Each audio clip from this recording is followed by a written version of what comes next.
sa nangyari. Paano mo nagawa ito sa akin, Beatrice? Paano niyo nagawa ito sa akin ni Julio? Hindi lang ako sinuway niyo, pati batas ng Diyos, pati batas ng tao. Dahil sa ginawa niyo, hindi niyo binuong pamilya niyo. Kayo mismo mag-asawa ang sumira sa pamilyang ito. I'm sorry. Pumayag ka na iba magdala ng anak mo. Nasaan ang paggalang mo sa sarili mo? At sa nangyaring ito, napakalaking problema ang ginawa ninyo. Hindi lamang problema, kundi isang napakalaking kahihiyan.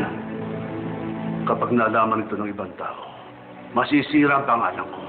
Ang sarili kong anak ang sumira sa akin. Ipapakulong niyo ba ako?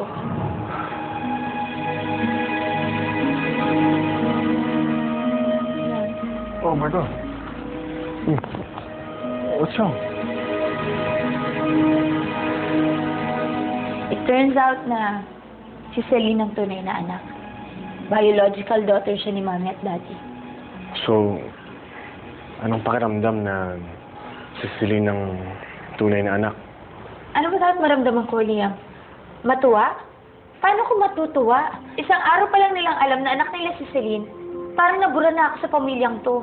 Margo, hindi naman ginusto ni Celine mapunta sa Are you ganito. kidding me? For sure, masayang-masaya siya.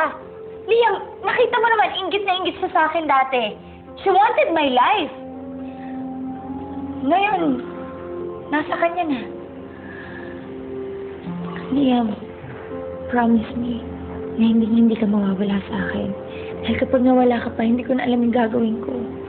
Margo, I won't leave. Nandito lang ako.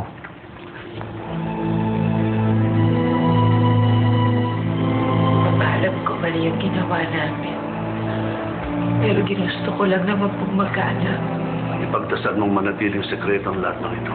Kundi masisira ang lahat ng pinaghirapang pamumuhay ko. Pangalan na pinamana ko sa iyo. Ang tiwala ng mga tao sa akin. Mas importante ba yun? Pa, anak niyo ako. Yes, you're my daughter. Pero sa laki ng paghihirap ko sa pagpapalaki sa iyo, nakuha mo pa rin akong disappoint ng paulit-ulit.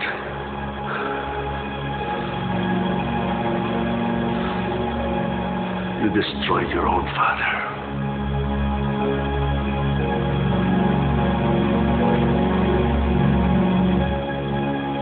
Tatay Zach.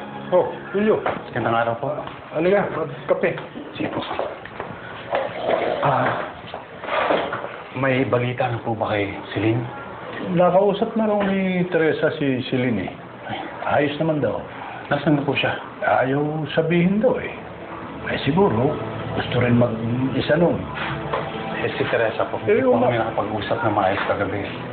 Kaya na, oh. Teresa!